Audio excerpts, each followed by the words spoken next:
What if the most powerful moment in your life was simply being asked to dance?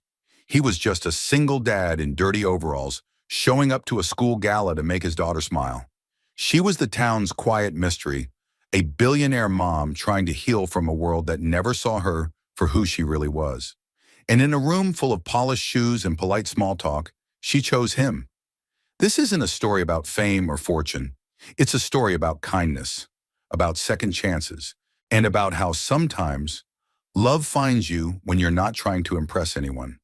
If heartfelt stories like this speak to you, don't forget to subscribe to the channel and turn on notifications. You'll get more stories just like this. Stories that warm the heart and make you believe in something good again. Now, let's begin. A single dad in dirty overalls came to the school gala. The billionaire mom chose to dance with him. The town of Maplewood stirred gently beneath a canopy of amber leaves and drifting October wind. Mornings here smelled like pine needles and damp earth, and the sound of life came in humble forms. Rustling squirrels, screen doors creaking open, the low hum of tractors warming up. It was the kind of town where time didn't rush, it simply passed.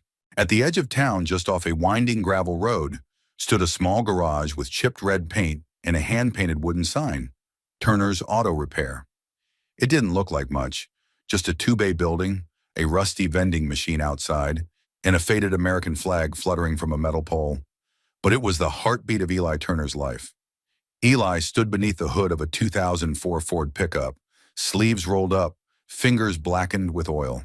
The autumn breeze brought in a sharp chill, but he barely noticed. His hands moved with quiet focus, tightening a bolt here, adjusting a hose there. He'd been working since before sunrise, like most days. Inside the shop, a radio played soft country music beneath the sound of clinking tools. A coffee thermos sat on a stool next to him, steam long since gone. He wiped his hands on a rag and glanced at the clock. 7:42 a.m. He smiled to himself. The bell above the office door jingled. A small pair of pink sneakers raced through the gravel and stopped short at the edge of the workbay. "Daddy!" a little voice called out. Eli turned, grinning. "Hey, Peanut!" Sophie Turner, age 7 and already the light of his world, held out a folded piece of bright yellow paper. Her backpack sagged off one shoulder, and a maple leaf clung to the side of her tangled hair. "Miss Kelly gave this to everyone. It's about the Harvest Gala," she said, beaming with the kind of excitement only a child could muster before 8 in the morning. Eli wiped his hands again and knelt to her height. "Harvest Gala, huh?" Sophie nodded eagerly. "It's next Friday night. There's music and food, and parents get to come and dance with their kids. And there's this big light-up dance floor." "Wow," Eli said, taking the flyer. "Sounds fancy." Sophie watched him, eyes wide and hopeful. "Will you come with me?" Eli hesitated, not because he didn't want to, but because he could already feel the discomfort creeping in, the judgmental looks, the worn jeans he'd probably have to wear, the fact that he hadn't owned a suit since his wedding day, and even that one hadn't survived the flood in 15. He didn't want Sophie to be embarrassed. More than that, he didn't want her to see him feeling out of place. "I don't know, sweet pea," he said gently. "I might have to work late that night." Her face fell just a little, not enough to cry, but enough to crush something soft inside him. "But it's okay," she said quickly, putting on a brave smile. "I can still go. Maybe Miss Kelly will let me dance with her." Eli looked at her long and hard, then stood and tapped the end of her nose with a grease-smudged finger. "We'll see, all right? No promises, but I'll try." She nodded and gave him a quick hug around the waist before racing back to the school bus waiting down the lane. Later that afternoon, as the sun began its descent and turned the trees into a stained-glass cathedral of fire and gold, Eli sat on the porch steps outside the garage. His elbows rested on his knees, the yellow flyer still in his hands. He thought about Sophie and her unshakable faith in him. Thought about how somehow she still saw him as someone who could do anything. Even walk into a school gymnasium filled with polished shoes and designer dresses, wearing oil-streaked boots and a $14 haircut. Maybe he couldn't give her everything, but he could show up. That counted for something, didn't it? His phone buzzed beside him. A message from his friend Jack popped up. "Heard they got some big city CEO lady moving into the Hawthorne place. Hope she don't try to buy up the whole town." Eli chuckled to himself. The gossip in Maplewood traveled faster than the wind. He didn't care much for who had money and who didn't. People were people. Either they were kind or they weren't. And he had no interest in those who weren't. He stuffed the flyer into his back pocket and stood up, stretching his sore back. As he walked inside, the bell above the door jingled again. That evening, he picked Sophie up from after-school care and brought her home.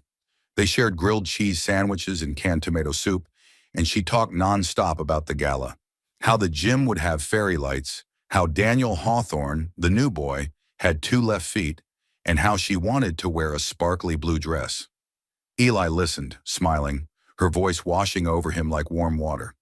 "You think I can wear my old overalls to the gala?" he teased. Sophie narrowed her eyes. "Only if you wash them first," he laughed. "Fair enough." She reached for his hand across the table, her tiny fingers wrapping around his grease-stained ones. "I don't care what you wear, Daddy, as long as you're there." And in that moment, with a paper napkin tucked into her shirt and soup on her chin, she looked more like his late wife than she ever had before. It made his throat tighten. He didn't say a word. He just squeezed her hand and whispered, "I'll be there." And this time he meant it. The rain started just past 3 o'clock that afternoon. Quiet at first, then harder, as if the sky had made up its mind. Maplewood's winding back roads glistened beneath the storm, maple leaves sticking to windshields like forgotten letters. Vivian Hawthorne squinted through her windshield as the wipers squeaked in protest. Her Tesla had gone completely silent, the dashboard blinking red warnings like a Christmas tree of frustration. She pulled to the side of the road and sighed, more out of disbelief than panic. Her GPS had directed her through this forgotten stretch of tree-lined nothing to avoid traffic, and now she was stranded on the edge of nowhere. Typical. Vivian tapped her phone screen. No signal. Not a single bar. She glanced in the rearview mirror, seeing her own reflection. Hair pinned up in a bun, pearl earrings still in from a Zoom meeting that morning, and her expression, carefully neutral, but tired. Always tired lately. Daniel stirred in the back seat, headphones slipping from one ear. "Mom, are we stuck?" She smiled over her shoulder. Not stuck, just paused. His eyebrows lifted skeptically, but he didn't argue. She admired that about him. Daniel had inherited her skepticism, but his father's calm. That calm had come in handy lately. Vivian pulled her blazer tighter as she stepped out into the rain. She popped the hood, stared blankly at the machinery inside, and cursed under her breath. She might be a top-tier CEO, but engines were a foreign language. That's when she saw headlights. A battered old truck pulled up slowly behind her car. It looked like something out of a different decade. Silver with streaks of rust and a familiar Turner's Auto Repair decal barely clinging to the driver's side door. A man stepped out, tall and broad-shouldered, wearing overalls soaked from the knees down. A ball cap shaded his face and his boots splashed through the puddles without hesitation. "You all right, ma'am?"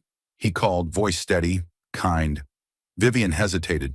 In another life, she might have been suspicious, but this man didn't look threatening, just worn in. Real. "I think the battery's dead," she said, folding her arms. He walked over, peered beneath the hood like he was reading a book he'd memorized. "Yup, seen this before. These models tend to glitch in heavy rain. Something with the insulation." He glanced at her. "Mind if I give it a try?" She nodded, stepping back. He worked quickly, unrolling cables, attaching a portable jump starter, tapping something beneath the battery casing. Rain dripped from the brim of his cap, and yet he didn't flinch. Vivian watched him work, strangely transfixed. There was a quiet rhythm to him, a practiced ease. Not rushed, not flashy, just steady. From inside the truck, a little girl leaned out the window. "Daddy, you want your sandwich now?" "Hold on, baby," he called back, not missing a beat. "Helping someone." Vivian turned. "That's your daughter?" "Yep, Sophie." He wiped his hands and pressed a button beneath the dash. Her Tesla blinked back to life. "You're good to go." She blinked. "Just like that?" He smiled. "Just like that?" She reached into her coat for her wallet. "At least let me pay you. This would have cost $100 with roadside assistance." He stepped back, shaking his head. "No need. Not the kind of help I charge for." Vivian raised an eyebrow. "Why?" He looked at her then, really looked. His eyes were tired but kind, the kind of gaze that saw through pretension. Because I want my kid to grow up watching people help each other. That's got to start somewhere. Something tightened in her chest. Not pain, not quite sadness. Just the ache of being reminded what genuine kindness looked like. She hesitated before saying, "You have no idea how rare that is where I come from." He shrugged. "Maybe, but here, it's still pretty normal." She didn't know what to say to that. He tipped his cap. "Take care, ma'am." As he turned to go, she caught herself blurting, "Wait, what's your name?" He paused. "Eli. Eli Turner." She nodded slowly, committing it to memory. "Thank you, Mr. Turner." He nodded once, then jogged back to his truck. Back in her car, Daniel peered up at her. Was he a mechanic? "Something like that," she murmured. "Nice guy." Vivian started the engine, eyes still following the old truck in the rearview mirror. "Yeah," she whispered. "He was." That night after Daniel went to bed, Vivian stood on the back porch of her new house, looking out at the moonlit forest that bordered her property. The house was beautiful, silent, and empty in all the ways that made her feel more alone than the Manhattan high-rise ever had. She kept thinking about Eli Turner, not because he was charming, he wasn't, not in any polished way, but because he hadn't hesitated, hadn't looked at her clothes or her car or her silence with suspicion or judgment. He'd just helped, and he'd done it for his daughter's sake. Vivian let out a slow breath. In her world, everyone wanted something. Every handshake led to a meeting, every compliment was a prelude to a pitch. But that man, he hadn't even asked her name. That night, she made a silent promise to herself. If she ever saw him again, she'd remember that moment, and maybe, just maybe, she'd return the favor in her own way. What she didn't know then was that she wouldn't have to wait long. The first days of October always brought a special stillness to Maplewood Elementary. The playground, once buzzing with squeals and soccer balls, grew quieter as the chill set in, and golden leaves fell like feathers from the sky.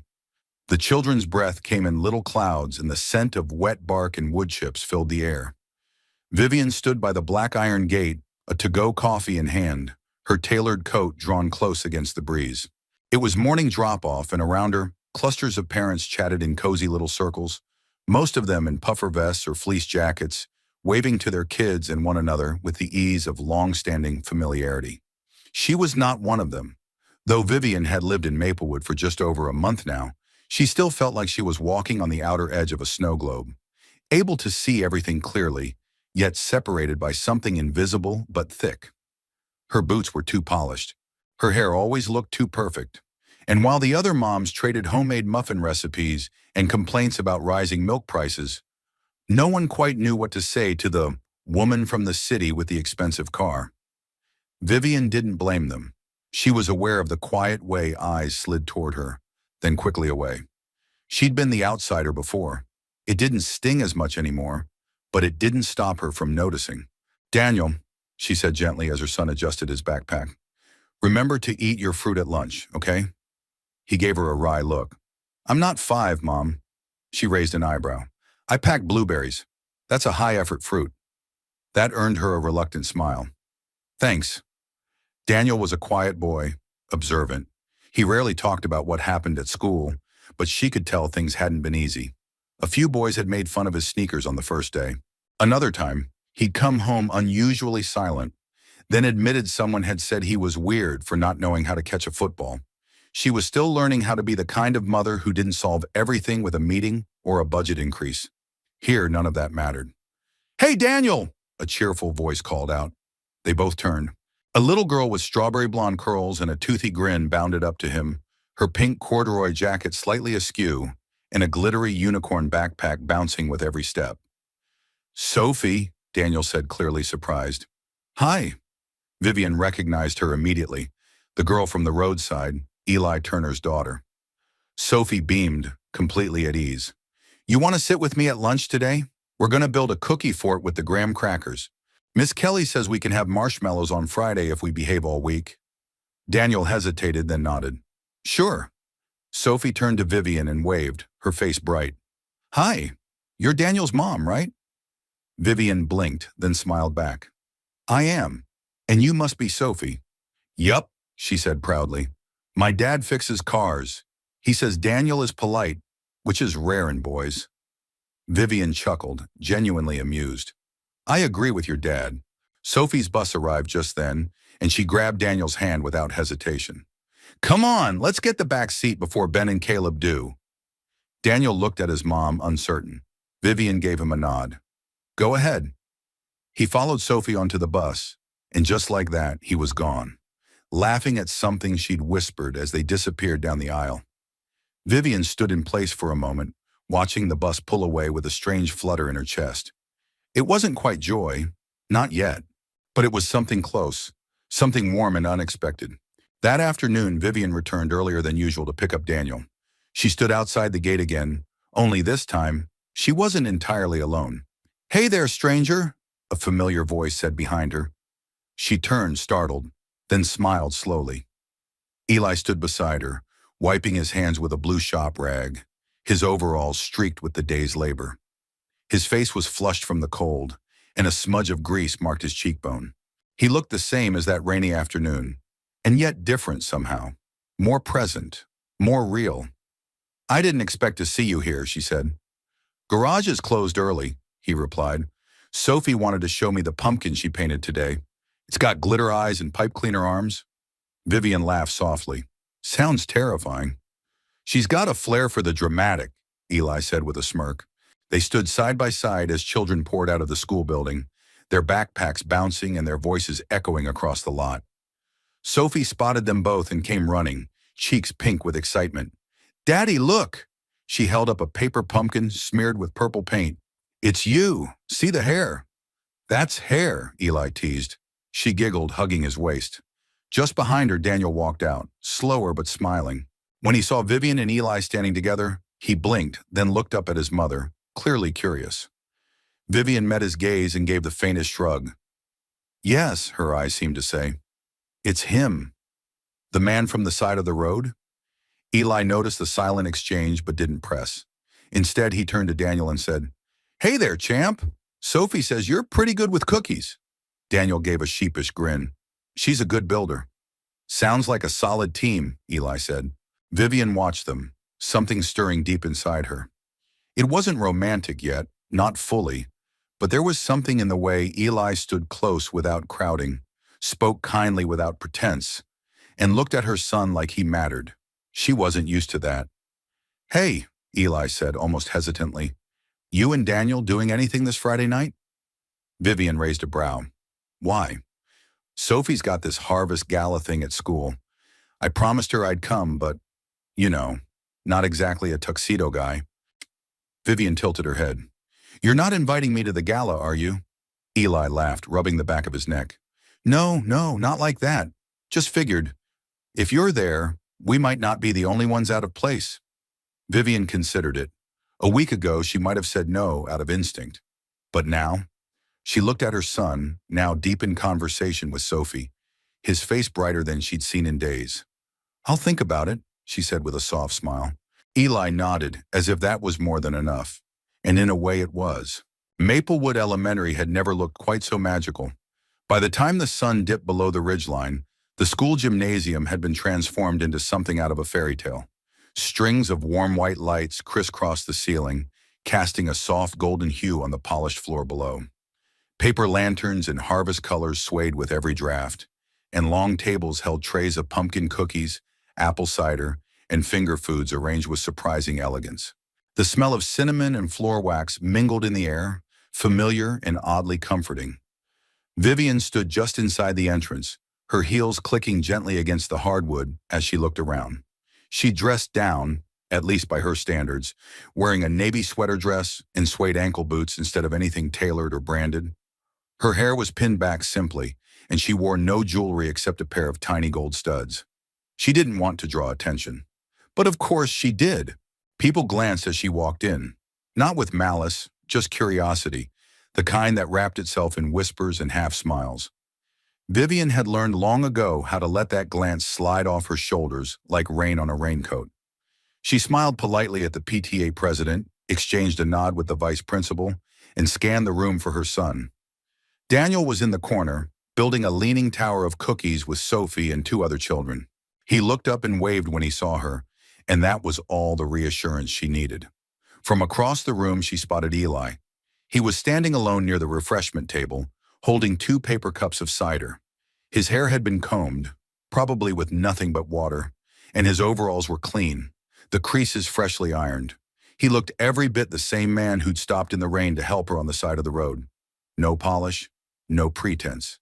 Just steady. Their eyes met. And for a moment, the room faded into softness. Vivian walked toward him, slowly, deliberately.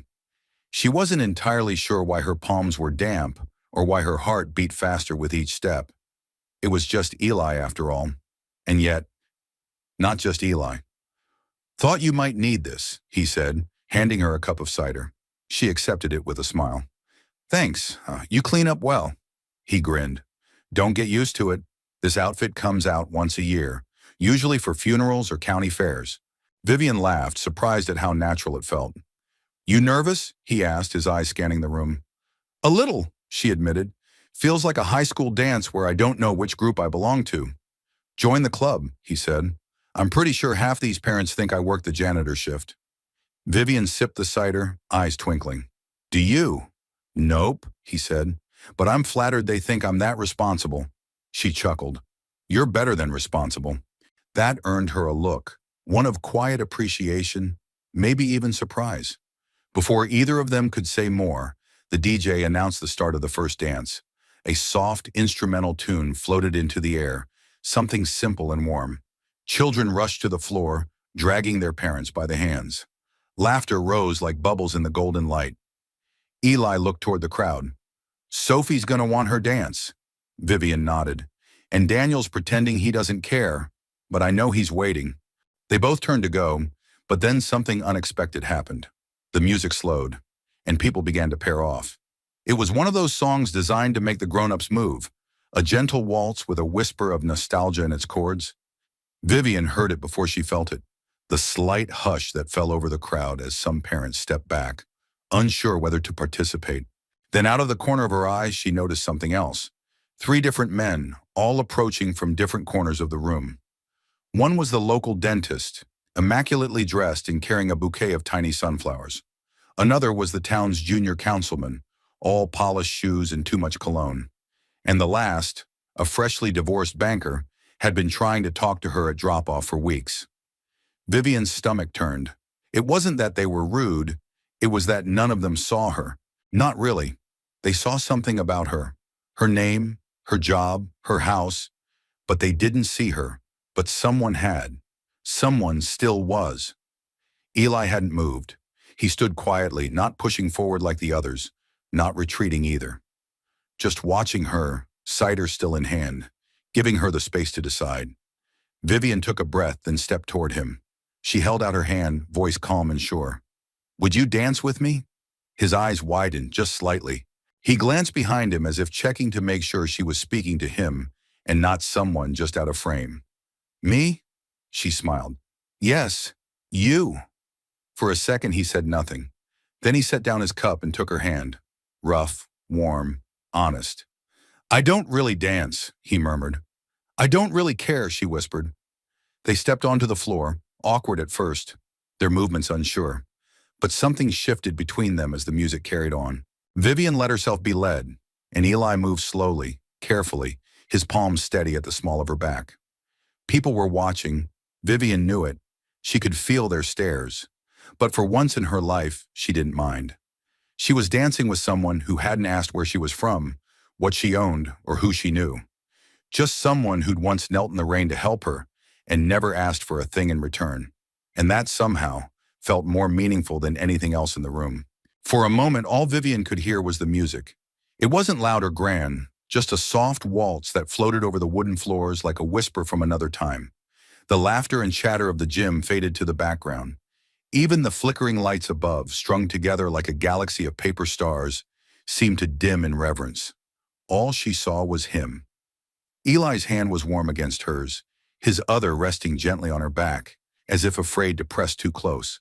He held her like she was made of something fragile. Glass, maybe. Or maybe he just wasn't used to holding anything at all. Vivian hadn't danced like this in years. She'd been to galas, yes, events where champagne flowed and conversations sparkled with ambition. But those dances had been rehearsed, performed. This was different. There was nothing practiced about Eli Turner, and that was what made it feel real. "I think I'm stepping on your foot," he muttered. "You're not," she smiled. "I might be." "Then I must have strong shoes." He chuckled under his breath, and the sound was low, rough, almost bashful. It didn't match the tall, strong frame of the man she danced with, but it suited the softness in his eyes. They moved slowly, uncertain but in sync. Around them, no one interrupted. The other couples had melted away, leaving a ring of onlookers who pretended not to stare. Vivian noticed the whispers. She always did. But for once, she didn't care. Because Eli was looking at her like she was just a woman. Not a name, not a paycheck, not a headline. Just a woman in a dress, dancing with a man who smelled faintly of motor oil and autumn wind. She tilted her head slightly, voice low. "Do you always dance like this?" He shook his head. "Only when forced, or bribed with cider." "Well, I hope Sophie's grateful. You're making her look very cool." He smiled. "That's all I ever want." Vivian felt something stir in her chest. An ache, maybe. Or a reminder. A reminder that love, in its truest form, was rarely loud or flashy. Sometimes it wore overalls and carried lunch in a toolbox. Sometimes it said less and meant more. The song ended, slowly, reluctantly. Eli stepped back, giving her space. "Thank you," she said softly. He scratched the back of his neck, glancing away. "You're welcome." The gym lights brightened a little as the DJ switched to something upbeat. Children poured back onto the dance floor like confetti, spinning and shouting and dragging their parents into chaos. The moment between Vivian and Eli faded into the background noise like breath on glass. Sophie came running, cheeks flushed. "Daddy, did you really dance with her?" Eli grinned. "I sure did." She turned to Vivian, eyes wide. "You danced with my dad? He never dances." Vivian crouched to her level. "Well, I feel very lucky then." Sophie beamed, then grabbed Eli's hand. "You have to come dance with me next." He let himself be dragged toward the center of the floor, giving Vivian a sheepish shrug over his shoulder. She laughed, stepping back toward the edge of the gym to let them be. Vivian stood near the refreshments table, watching as Eli and Sophie twirled under the lights, their movements clumsy and joyful. Daniel had joined in too, laughing with two other boys as he tried to match their rhythm. She let the paper cup of cider warm her hands as something quieter settled in her chest. Something peaceful. "Didn't expect to see you dancing tonight," a voice said. Vivian turned to find Nancy Clemens, head of the PTA, standing beside her with a polite smile and raised brows. Nancy wore a plaid blazer and a chunky necklace that glinted beneath the lights. She always smelled like lavender and coffee. "I didn't expect it either," Vivian replied with a smile. Nancy tilted her head. "You and Eli Turner. That's surprising." Vivian didn't answer right away. "Is it?" "Well," Nancy said, voice lowering conspiratorially, "he's not exactly your type. Not that it's any of my business, of course." Vivian held her gaze, smile still soft. "I suppose kindness doesn't really have a type." Nancy blinked. "Of course. Yes. I just mean, he keeps to himself. Doesn't attend these events. I didn't either, until tonight." Nancy opened her mouth to respond but thought better of it. She gave a tight smile and wandered away, her heels clicking across the floor. Vivian turned back toward the dance floor, her expression unchanged but her thoughts stirred. She'd grown used to that look, the one Nancy gave her. It was the same one she'd received in boardrooms when she pushed too hard, in charity galas when she declined to gossip, in interviews when she was asked how she balanced motherhood with being a CEO. The look that said, "You don't belong." But standing there watching a single dad spin his daughter beneath handmade lanterns, Vivian had never felt more certain that she was exactly where she was meant to be. As the gala wound down and parents gathered their things, Vivian found herself outside on the front steps of the school, the autumn air crisp against her skin. Eli joined her, holding Sophie's coat in one hand. "Thanks for not laughing at me back there," he said. She looked up at him. "Why would I laugh?" I was nervous, like high school dance nervous. Could have fooled me, she said. You were perfect. He gave a soft, incredulous laugh. That's the first time anyone said that to me while I was wearing overalls. Vivian smiled. She didn't say the thing she was thinking. Maybe no one ever looked close enough before. Instead, she stepped aside as Sophie and Daniel came bounding down the steps. You kids ready? Eli asked. Can Daniel come over tomorrow? Sophie asked. We're going to finish the cookie fort. I'll text his mom, he replied. Daniel looked up at Vivian, hopeful. She nodded. As long as he helps clean up. Shirmachim. The kids cheered and ran ahead to the parking lot. Eli lingered. Thanks for saying yes, he said. Vivian met his gaze. Thanks for making it so easy. And with that, they parted. But something had changed. In a town full of quiet eyes and quiet judgments, two unlikely people had taken a small, brave step toward each other. And though neither of them could say what it meant just yet, the dance had started something neither of them could quite name. Not yet, but soon. The next afternoon brought a soft, persistent drizzle, the kind of rain that didn't demand attention, but soaked everything just the same. The streets of Maplewood glistened in dull gray, puddles forming quietly at the edges of curbs. Leaves clung to windshields and shop windows like tired confetti. Vivian Hawthorne stood just outside Turner's Auto Repair, umbrella in one hand, a Tupperware container cradled in the other. She hesitated at the door, unsure whether she was being bold or ridiculous. Inside, the sound of clanking tools and low rock music filtered through the cracked window. It was Daniel's idea, really. He and Sophie had spent the better part of Saturday morning constructing the world's messiest cookie castle, and laughing so hard Vivian had to step away just to let them have their moment. That kind of laughter didn't come easily to her son, and when Eli offered to let Daniel hang around the garage while he worked, the boy lit up in a way she hadn't seen in months. So here she was. She pushed the door open and stepped inside. The garage smelled like grease and metal and something warmer, maybe coffee. Eli was bent under the hood of an old Chevrolet, sleeves rolled up, back damp with effort. He looked up as she entered, wiping his hands on a red shop towel. Well, this is a surprise, he said, smiling. Storm blow you off course? Vivian lifted the container. I brought lasagna, payment for entertaining my son all afternoon. He arched a brow. You cook? Poorly, she admitted, but this one's from an Italian deli in Brattleboro, so it's almost like I did. Eli chuckled, walking over. That's good. I was going to pretend I had lunch left, but I didn't. Vivian followed him to a small break area at the back of the garage. A couple of folding chairs, a microwave that had seen better decades, and a chipped table with two mismatched mugs sitting side by side. It was nothing fancy, but it was real. She set the container down, and he grabbed two forks from a drawer.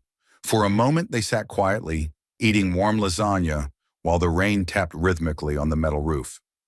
Vivian looked around. This place reminds me of my dad's workshop. He used to fix up lawnmowers in the garage on weekends.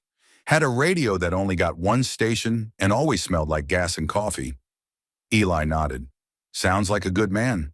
He was, she said softly. Simple, honest. He never made much money, but people trusted him.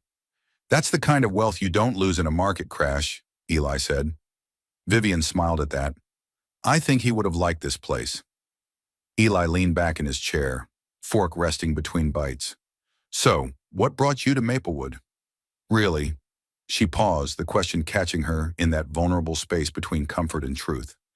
I needed quiet, she said finally. After the divorce, Daniel needed space to be a kid again. And she took a breath. I needed to remember who I was before my life became meetings and lawsuits and scheduled happiness. Eli didn't interrupt. He just listened, eyes steady, like the rain outside didn't exist. It's strange, she continued. You work so hard for things you think will make you feel safe. The right address, the right school, the right clothes, and then one day your husband looks at you like you're a business partner who's underperforming, and you realize none of it kept you safe at all. Eli's voice was quiet. I get that. Vivian looked at him, searching. Do you? He nodded slowly. My wife passed 5 years ago. Ovarian cancer.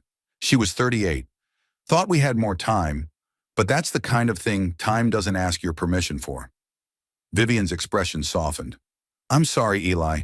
She made me promise two things before she went, he said. Raise Sophie to be kind, and don't let grief turn me cold. Vivian felt the ache settle in her chest like a familiar weight. That's a beautiful promise. He glanced over at her. It's hard some days, but Sophie makes it easier. They sat in silence for a moment, both staring at the dripping window, like it held answers they hadn't yet figured out how to ask for. Then softly she said, Thank you for dancing with me.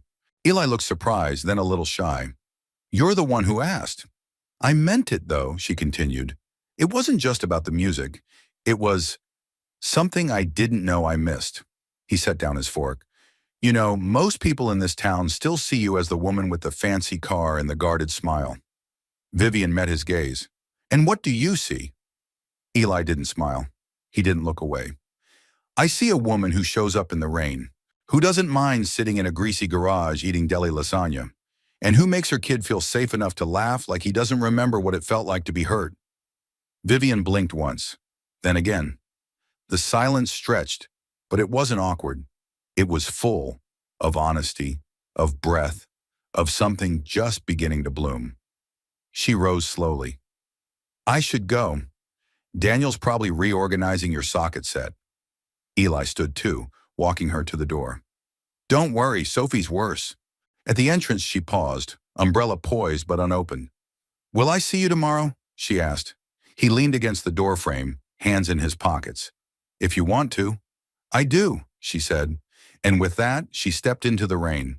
Sunday morning dawned cold and quiet, with a pale sky the color of old parchment. Maplewood was still asleep, the streets wrapped in a blanket of fog, softening the edges of everything. Rooftops, mailboxes, even the sound of the church bell in the distance. Vivian stood at the kitchen window, sipping coffee from a ceramic mug Daniel had painted for her in first grade. The handle was crooked and the glaze was chipped, but it was the one she always reached for on mornings like this. Daniel was still asleep, curled up under 2 layers of fleece blankets. The silence in the house was rare, and she let herself enjoy it until her phone buzzed on the counter.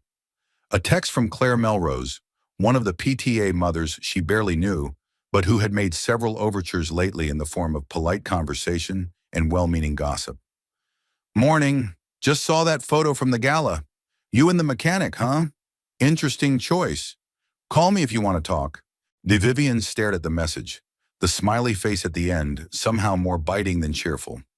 She opened the link Claire had attached, a photo snapped mid-dance, probably from someone's phone.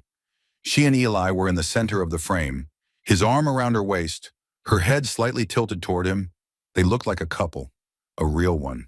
And suddenly she felt like she couldn't breathe. Later that morning, at the Maplewood General Store, the buzz was subtle but unmistakable.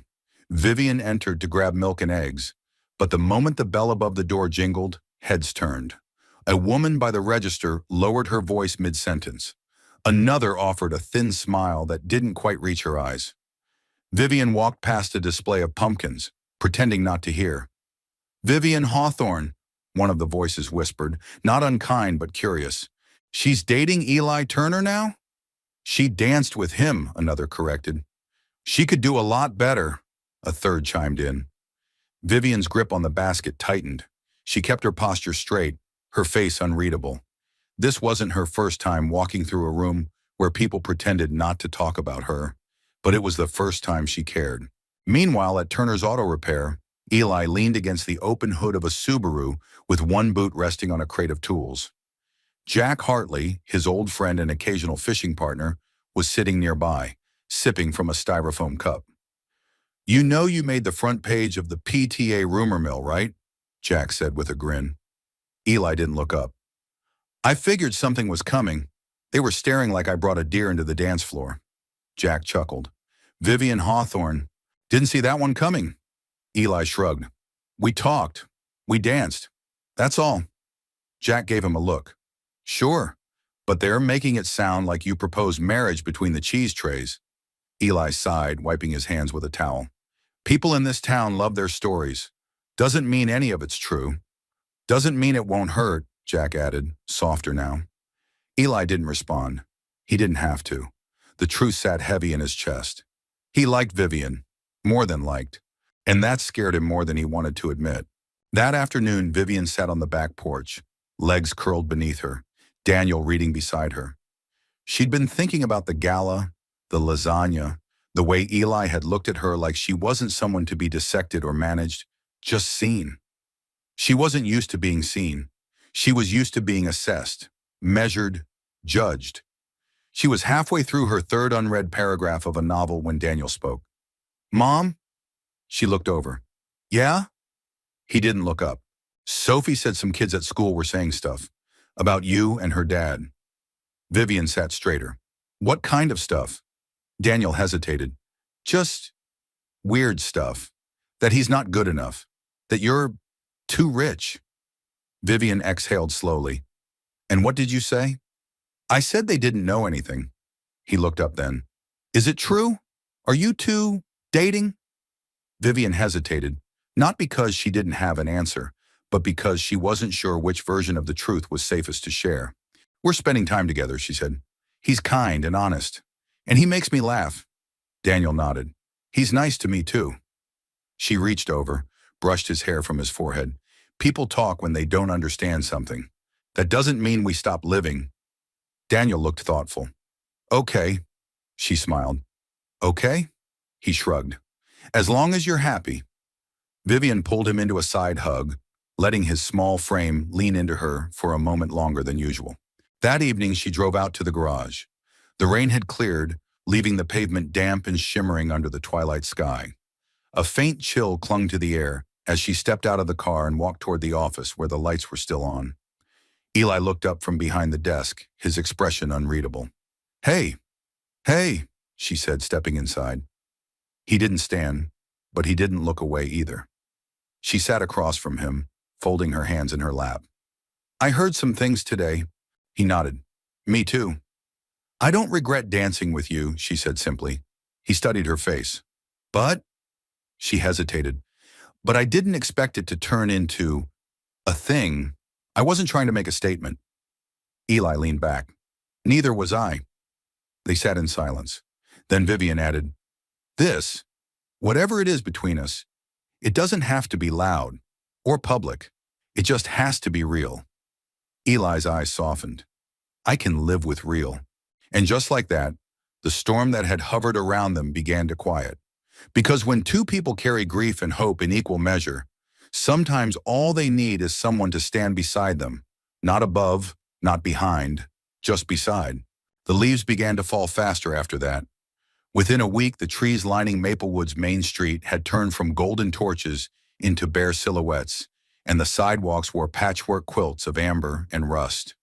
Wind curled around corners with a sharper bite, and the scent of chimney smoke and wood piles marked the town's quiet shift into early November. Eli noticed it more in the stillness, how the world felt a little more distant now. So did Vivian. She hadn't come by the garage that week, not since their quiet talk after the whisper started. Not since she'd said the words, "It doesn't have to be loud, just real." He'd nodded, agreed, even meant it at the time. But reality had a way of tugging at old threads. On Wednesday, Sophie came home from school with a drawing in hand, her version of the Gala dance floor, complete with stick figure parents and a whole lot of glitter. "This is you and Miss Vivian," she said, pointing proudly to two figures dancing beneath a glowing paper moon. Eli smiled, then set it on the fridge. But he didn't say much else. That night, he stayed late at the shop, tinkering with a job he could have finished in half the time. Something in him didn't want to go home, didn't want to face the quiet that came after the kids fell asleep and the town shut down, didn't want to admit he was waiting for a message that wasn't coming. Vivian, for her part, hadn't stopped thinking about him either. She'd told herself she needed space, time, just a few days to recalibrate after everything, the gossip, the pressure, the sense of being watched again, like she had been in every boardroom and banquet for the last 15 years. She had climbed so far up the ladder of success, only to find herself longing for the ground again. And Eli Turner, he was the ground. Steady, unpretentious, good. But the more she let herself drift toward him, the more exposed she felt. What if she pulled him into her world, only for it to break him the way it had broken others? What if kindness wasn't enough? On Friday afternoon, Vivian stood in the school pickup line, coat wrapped tight against the cold, watching as Sophie bounded toward her truck, chattering beside Daniel like nothing had changed. Eli wasn't there. Daniel slid into the passenger seat and buckled his seatbelt without a word. "Everything okay?" she asked. He nodded, looking out the window. "I think Sophie's sad." Vivian's hand stilled on the gear shift. "Why?" "She said her dad doesn't smile the same when you don't come around." Vivian didn't answer. Daniel turned to her. "Are you mad at him?" "No," she said quickly. "Not at all." "Then maybe you should call him," he said simply.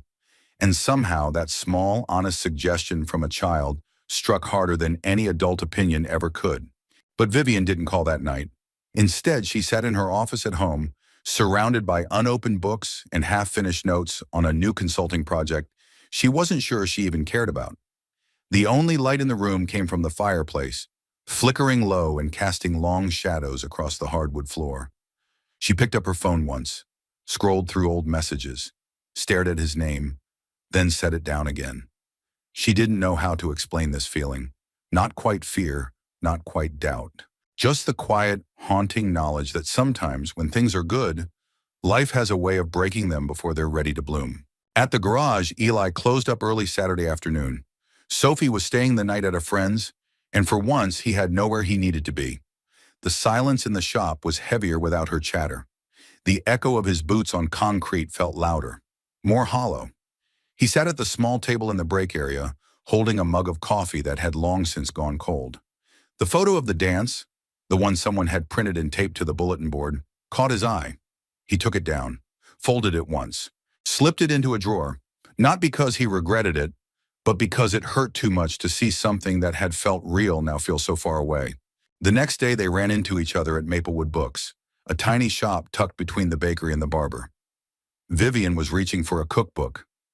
Eli was standing at the counter, buying a puzzle for Sophie. Their eyes met. Both hesitated. "Hey," Eli said first, quiet but sincere.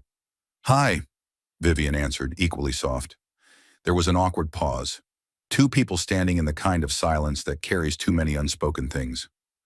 "I haven't seen you around," he said.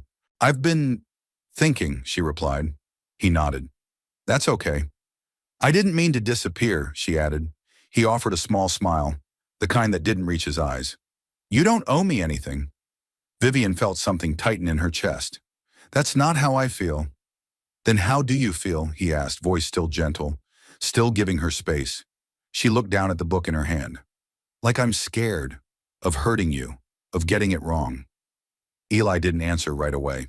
Then he said, "Getting it wrong is part of the deal. So is trying again."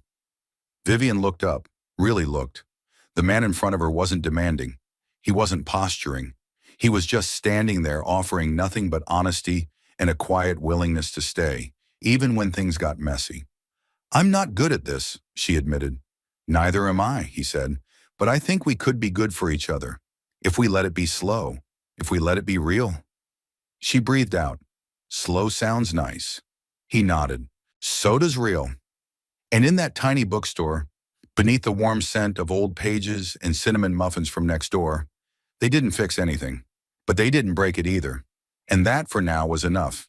Saturday dawned clear and cool, with a blue sky stretched tight above Maplewood like fresh linen. The last leaves clung stubbornly to branches, golden and crisp, fluttering like little flags before winter stripped them bare.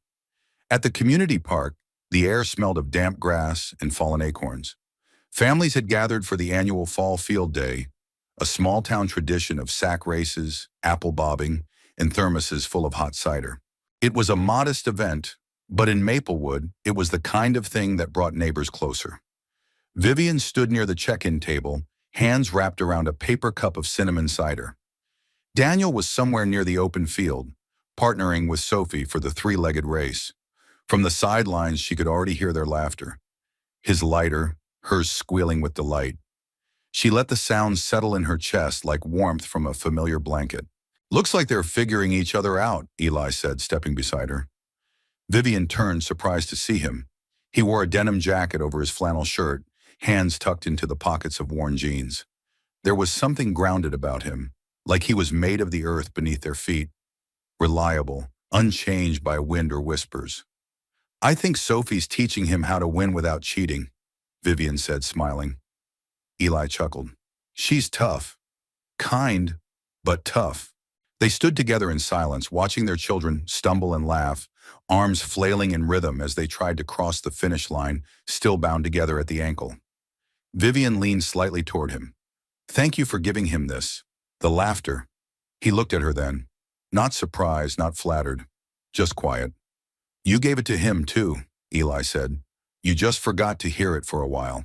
Later that afternoon, the kids gathered at a crafts table, faces smeared with face paint and fingers sticky with glue.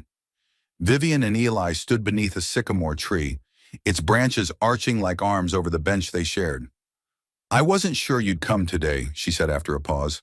I almost didn't, he admitted. What changed your mind? He watched Sophie and Daniel laugh over a crooked popsicle stick house. They did, Vivian nodded slowly. I think they're healing each other.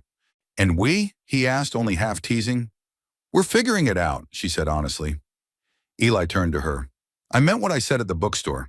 I don't need fast, I just need honest. Vivian let that sit for a moment. Honest is harder than it sounds, she said, especially when you've spent years building walls instead of homes. He glanced at her. Then let's build something slower. A fence, maybe. We'll figure out the house part later. She laughed, soft and surprised. You always talk in metaphors? Only when I'm nervous, he admitted. Vivian's eyes softened. You don't have to be. It was just before sunset when it happened. Daniel had wandered a little beyond the activity tents toward the edge of the park, chasing a rogue football that had rolled across the grass. The slope there dipped slightly, and the damp leaves made it slick. Eli spotted him just as Daniel's foot slid. There was no time to yell, only to run. Vivian turned just in time to see Eli dash across the lawn, feet pounding over grass and mud. He reached Daniel just as the boy stumbled again, catching him by the arm and pulling him upright. Hey, I got you, Eli said, breathless. Daniel's face was flushed, his jacket smeared with mud. His eyes were wide, not scared, just surprised. I'm okay, he said. I know, Eli replied, brushing the leaves from his shoulder. Still, best to be safe. Vivian reached them seconds later, heart pounding. Daniel looked between them, then back up at Eli. Thanks, he said simply. And then without prompting, he stepped closer and wrapped his arms around Eli's waist. Eli froze for half a second. Then he returned the hug, firm, careful, real. It wasn't the kind of embrace built from obligation. It was the kind you didn't plan for, the kind that came from trust. When Daniel finally stepped back, he said something so quiet Vivian almost didn't hear it. I wish you were my dad. The words hung in the air like mist, gentle but impossible to ignore. Vivian's breath caught. Eli crouched to meet Daniel's gaze, his voice steady but gentle. I can't be your dad, kiddo, but I can be someone who's always around when it counts. If you want that. Daniel nodded. I do. Eli ruffled his hair. Then we're square. On the way home, Vivian drove in thoughtful silence while Daniel stared out the window, face serene in a way she hadn't seen since the divorce. His grip on the edge of his seat had loosened. His shoulders, usually drawn in with tension, had relaxed. He's really nice, Daniel said suddenly. Eli. Yes, Vivian replied. He is. Do you like him? She paused, eyes still on the road. I do. Daniel was quiet for a moment. Then he said, You should let yourself be happy, Mom. I think he already knows how to help people feel that way. Vivian blinked hard, the road ahead suddenly shimmering a little more than it should.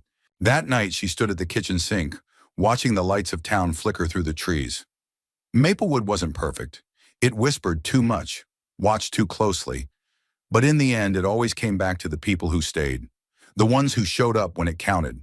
She reached for her phone, typed a message, paused, then hit send. Thank you. For running toward him, not away. For always being steady. I see it. I see you. V. The school auditorium buzzed with quiet anticipation. It was the annual Maplewood Elementary Fall fundraiser, the kind of event where plastic folding chairs lined a makeshift stage and handmade banners with slightly crooked letters spelled out, Thank you for helping us grow. Vivian sat in the second row beside Daniel, a program booklet folded neatly on her lap. She wore a soft gray sweater, understated earrings, and her hair in a loose braid that made her look younger than usual, gentler somehow. Daniel leaned into her shoulder. "Are you nervous?" She looked at him. "A little." "You don't look it." Vivian smiled. She'd given speeches to rooms full of shareholders, to national press, to Congress once. But this tiny town auditorium filled with parents, children, and paper crafts felt more intimate, and in a way more important. Eli stood a few rows behind with Sophie, their eyes occasionally meeting hers. It had been 2 days since she'd sent the message. He hadn't replied with words, just a nod the next time they crossed paths. But it had been enough to let her know she wasn't alone. The principal, a warm-faced woman with a fondness for holiday pins, stepped up to the podium and welcomed the crowd. A few light jokes, a round of applause for the PTA. Then came the highlight of the evening, recognition for community contributions, and unexpectedly, her name. "Tonight," the principal said, "we're incredibly grateful to a parent who, though new to Maplewood, has already made a significant impact. Through quiet support and quiet kindness, she has reminded us that generosity doesn't always arrive in grand gestures. It often arrives in quiet choices and the willingness to simply show up." Vivian froze. The spotlight shifted. All eyes turned to her. The principal gestured toward the stage. "Vivian Hawthorne, would you mind saying a few words?" She hadn't prepared anything. She wasn't expecting this. But Daniel touched her hand and whispered, "You'll be great." So she stood, walked up the steps, and looked out at a sea of familiar, curious faces. Some kind, some guarded, some politely waiting to judge. She took a breath, then began. "I didn't come to Maplewood to stand in front of a microphone." A small ripple of laughter. "I came here to disappear a little, to give my son space, to find quiet where my life had gotten too loud." She paused, letting her eyes drift gently across the rows, past the moms who'd whispered, the dads who'd eyed Eli, the teachers who'd smiled with caution. "I've spent most of my adult life in boardrooms and backlit offices, places where everything is performance and nothing is truly personal, where your worth is measured in contracts, not character. And I was good at it. I built a life that looked perfect from the outside." Her voice didn't shake. It softened. "But then one day I looked around and realized I didn't remember the last time I laughed with my son, or walked outside without a calendar telling me I had somewhere else to be. So we packed up and came here." She looked at Daniel, then out into the crowd, past the cafeteria tables, the PTA bake sale banner, and finally toward Eli. "I thought I needed to be invisible for a while, but then I met people who reminded me that being seen, really seen, doesn't have to be scary." She paused. "And sometimes the people who show you the most about who you are the ones who don't care what you built. They only care how you treat the people you love." A hush fell over the room, not tense, just still, listening. "I want to say thank you to this town, to the teachers, to the kids, and especially to one man who, on a rainy afternoon, helped me not because of who I was, but because that's just who he is." Vivian smiled gently. "That kind of kindness stays with you." She stepped back, nodding once. The applause didn't explode. It unfolded, genuine, warm, lasting. Vivian returned to her seat, and Daniel squeezed her hand with a quiet kind of pride, the kind that didn't need words. After the ceremony, people lingered. A few parents approached her, some to say they hadn't known much about her, others just to say thank you. Even Claire Melrose came over and offered a half-hearted compliment about bravery before turning quickly to her phone. Vivian didn't need it to be more than it was, because Eli was still standing by the door, waiting. She walked to him slowly, the auditorium now half empty. The faint scent of cider and construction paper lingered in the air. Somewhere in the back, a janitor began stacking chairs. "You didn't have to say all that," Eli said, voice low.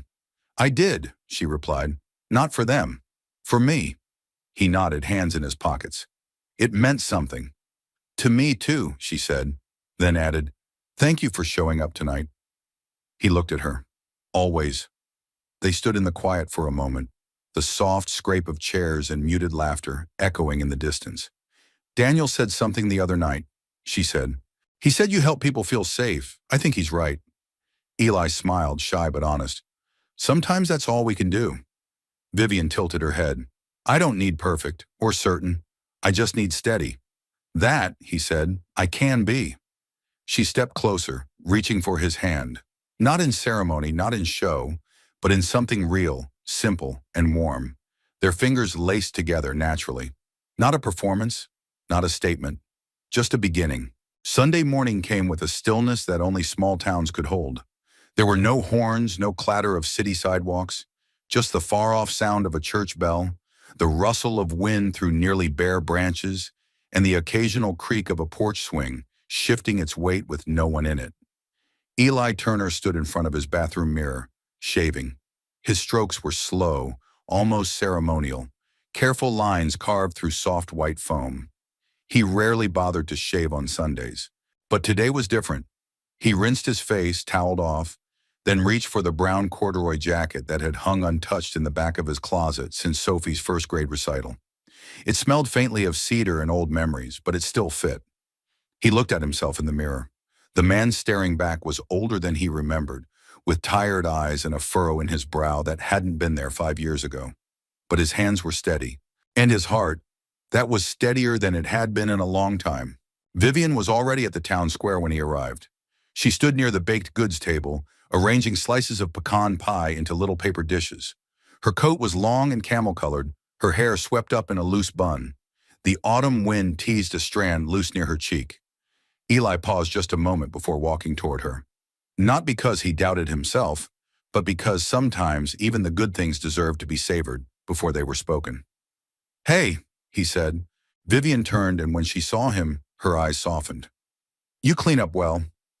Eli looked down at the jacket. Still smells like 2017, but it works. She smiled.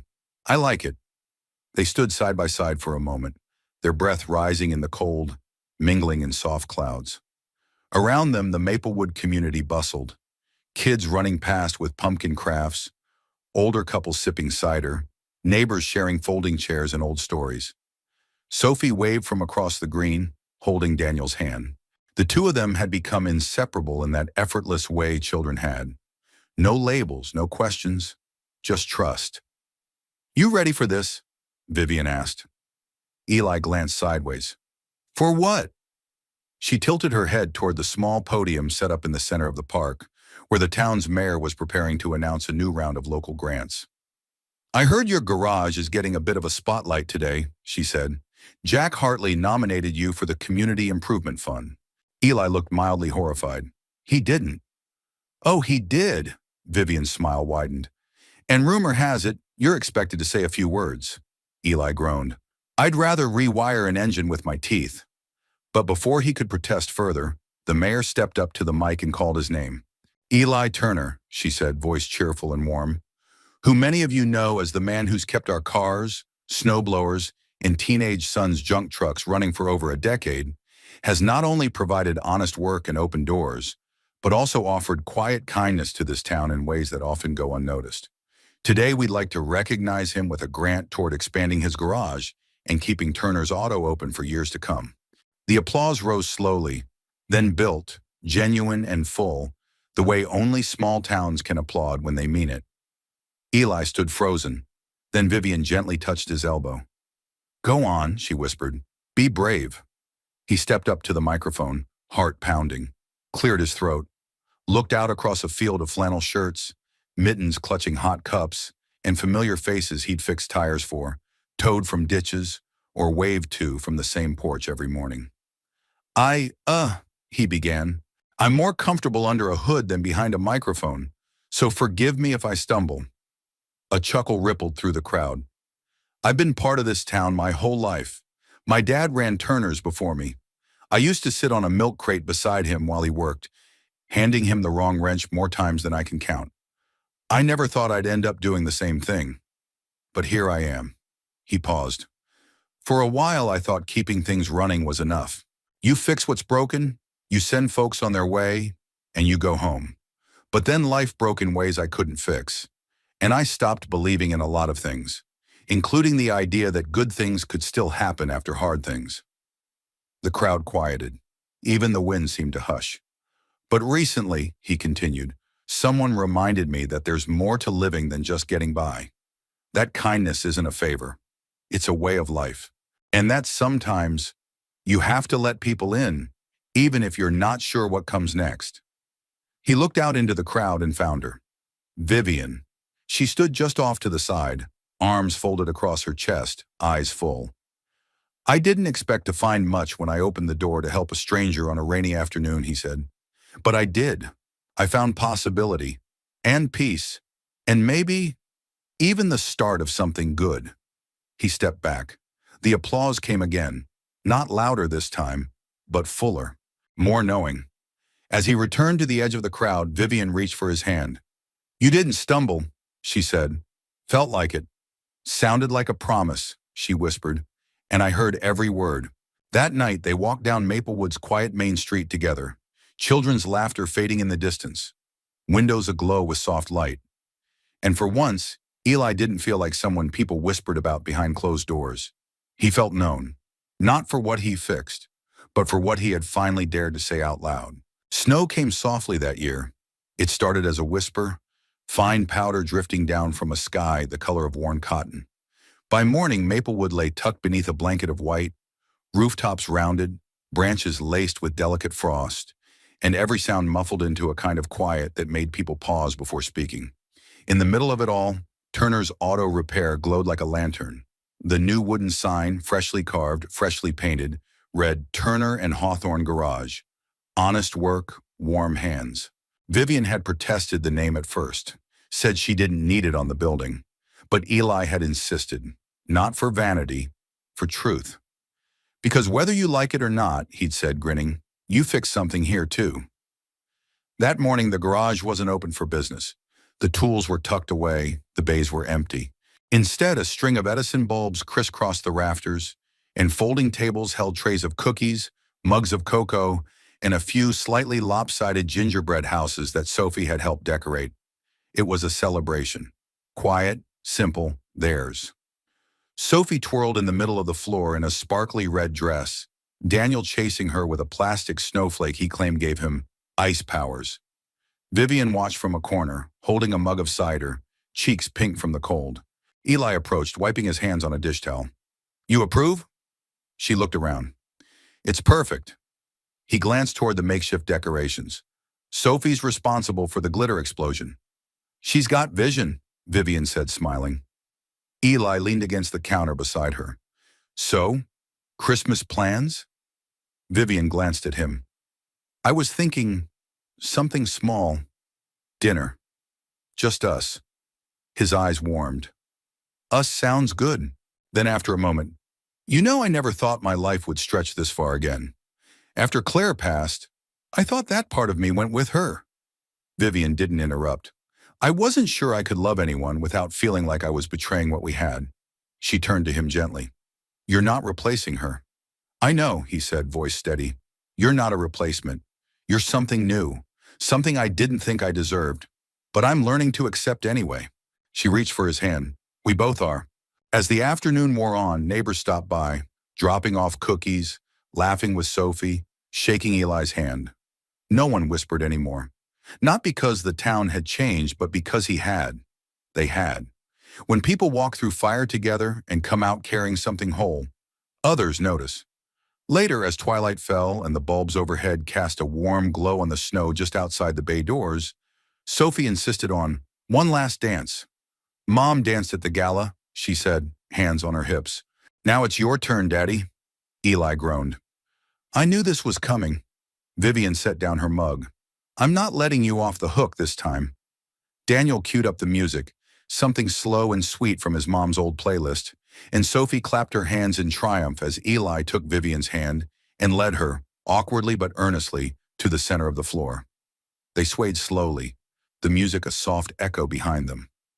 Eli's hand found the small of her back. Vivian rested her head lightly against his chest.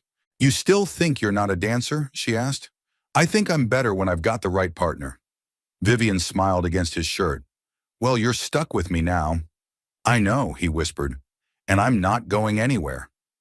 Around them, the world continued quietly. Children's laughter, the creak of the garage door swaying in the breeze, the rustle of snow on the roof, and the sound of two hearts, weathered, healing, finding their rhythm. Later, as the evening drew down and the last guest waved goodbye, Eli and Vivian stood at the entrance of the garage, watching the snow fall under the amber glow of the street lamp.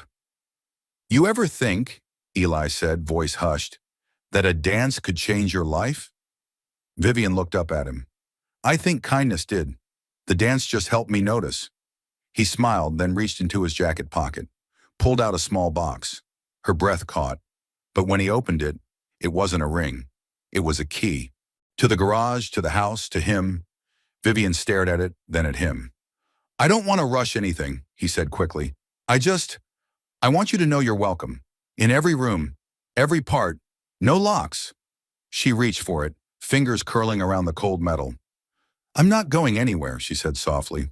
He leaned down, pressed a kiss to her forehead, and behind them Daniel and Sophie sat on the old workbench, feet swinging, watching as the two people they loved most finally stopped waiting for permission to be happy. That night the snow deepened. The lights in Maplewood dimmed one by one, but in the small garage at the edge of town, a warm yellow glow still poured through the window, not from a work lamp, not from an engine light, but from a place that had once been just a building and had become at last a home. We'd love to hear from you. Where are you watching from, and how did this story make you feel? If this touched your heart or reminded you of something meaningful in your own life, let us know in the comments below. Your thoughts truly matter here. And if you'd like to hear more stories like this, stories filled with warmth, hope, and second chances, feel free to subscribe to the channel. We'd be honored to have you with us. Thank you from the bottom of our hearts for spending your time here. See you in the next story.